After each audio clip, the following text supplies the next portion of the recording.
So, our next speaker is Mr. Furkan Kokchak with the topic of prioritizing before grammatic English learning.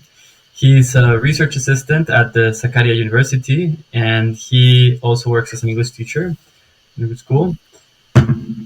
So, I give the floor to you. Maybe you would like to present something? Yes. Can I mirror my screen? Yes. 1 minute. Yes, I can.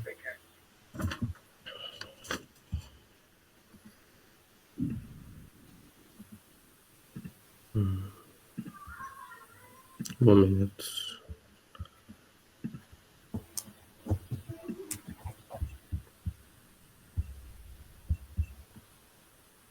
Okay.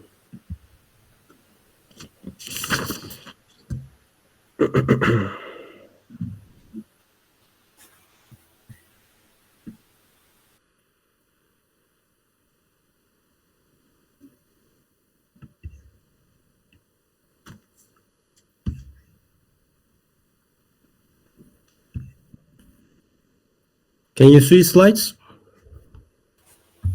Yes, we can. Yes, of course. Okay. I work as a research assistant at Sakarya University. I'd like to thank you all for your participation. I don't have a degree in linguistics, actually. Before becoming a research assistant, I gave lectures for the YDS and YÖKDİL exams.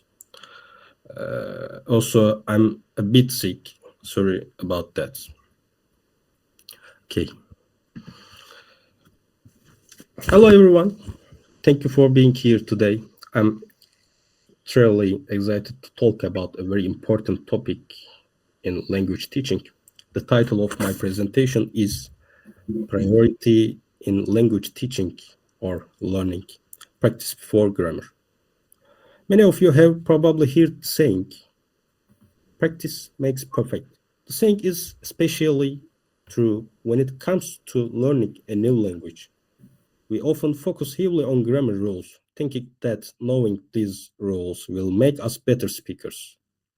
However, I believe that practice should come before grammar instruction. In my talk today, I will explain why prioritizing practice is beneficial for language learners. I will share insights from research and provide practical example to support my argument. To understand why practice is important, let's first explore two common approaches to language teaching, the traditional approach and the communicative approach. Number one, traditional approach.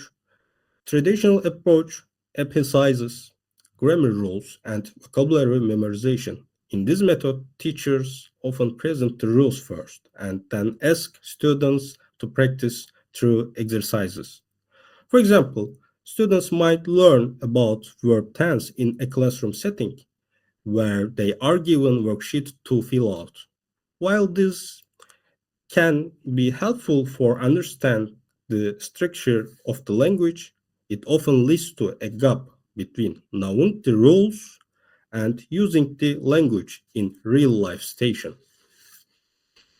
Many students might memorize the rules but feel unsure when it comes time to speak.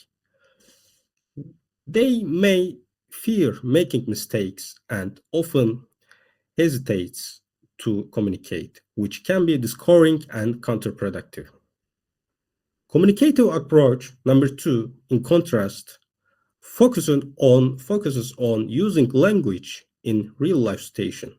This approach emphasizes interaction and practical usage. The idea is that students should be encouraged to speak and engage in conversation before they fully understand all the grammar rules. Research supports this approach. For example, studies by Swain and Lupkin have shown that when students engage in communicative practice, they tend to learn grammatical structure more effectively over time. They see how the rules function in context, which helps them remember and use these rules correctly. Benefits. So, benefits of prioritizing practice. Number one, increased confidence. When students practice speaking before learning all the rules, they build confidence in their abilities. They learn to communicate without the fear of making mistakes. This confidence is crucial, especially for language learners who may feel intimidated by speaking in a new language. For instance, a student who engages in conversation about their hobbies will feel more comfortable expressing themselves. This confidence encourages them to speak more often, which in turn improves their fluency. Number two, maybe real world application. Prioritizing practice allows students to use language in real world contexts. By engaging in practical situations such as role playing or uh, conversation, students learn how to apply their language skills in everyday life.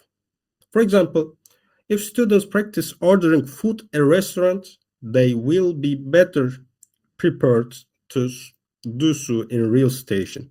They learn phrases and vocabulary that are directly relevant to their experience, making the language more meaningful to them.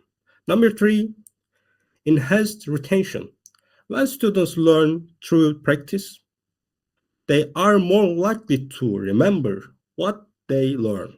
This is because they are actively using the language rather than passively receiving information. Studies show that active engagement in language learning leads to better retention. When students practice speaking and writing, they create connection in their brains that help them remember vocabulary and grammar. Maybe some examples, practical examples. Let's look at some practical examples how we can prioritize practice before grammar instruction. Number one, role playing activities. One effective way to encourage practice is through role playing activities.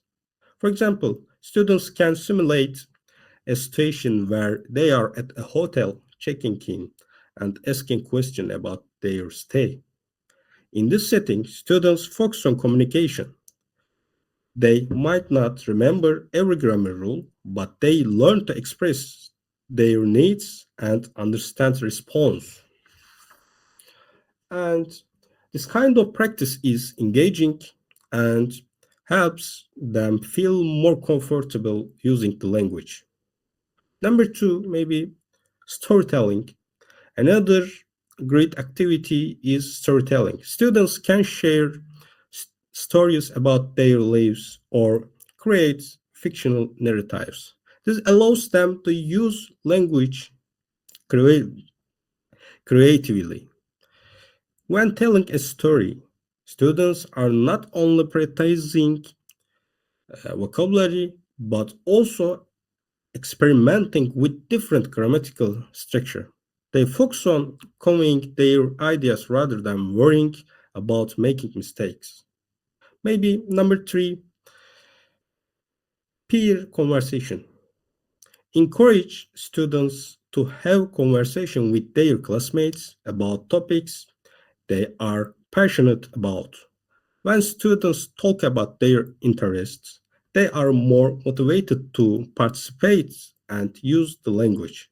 For example, if a student loves music, they might discuss their favorite song or artist with a partner. This kind of conversation promotes natural language use and helps build fluency. However, it is really difficult to ensure constant exposure in non-English speaking non-English speaking countries. For example, a student in Turkey who wants to learn English finds it particularly challenging to practice English because they cannot be continuously exposed to it and will likely not have anyone around them who speaks English.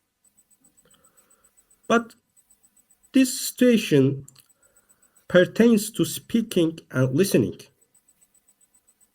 not to reading and writing.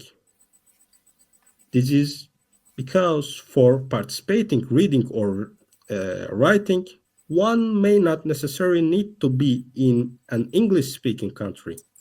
My focus on here is on individuals who don't know English and who naturally find themselves in environments where English is not spoken.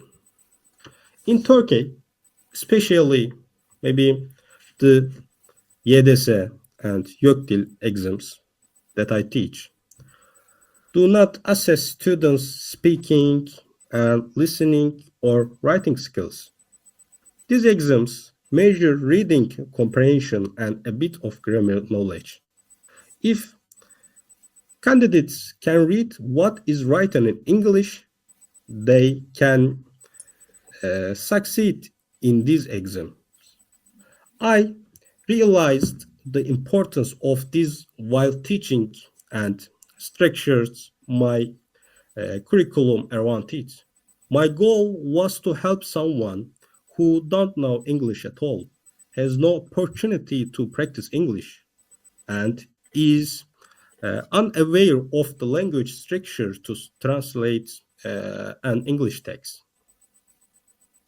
I noticed that even someone who doesn't understand the logic of English can learn to translate sentence into their own language without knowing grammar if they practice a lot and learn how to structure in the sentences they read translate into their native language. I'd like to give an example. Since my experience is with Turkish students, I will provide an example in Turkish. Let's take the following sentence. Number one, in order to be healthy, man needs a balanced diet, yea, a diet that contains. Related to that here, when we explain the that coming after the word diet in this sentence, we discuss what that is, what an adjective clause is, how it modifies the noun that comes before it, and the need for a verb to follow it. But how will someone who knows no English understand this? Number two, another example.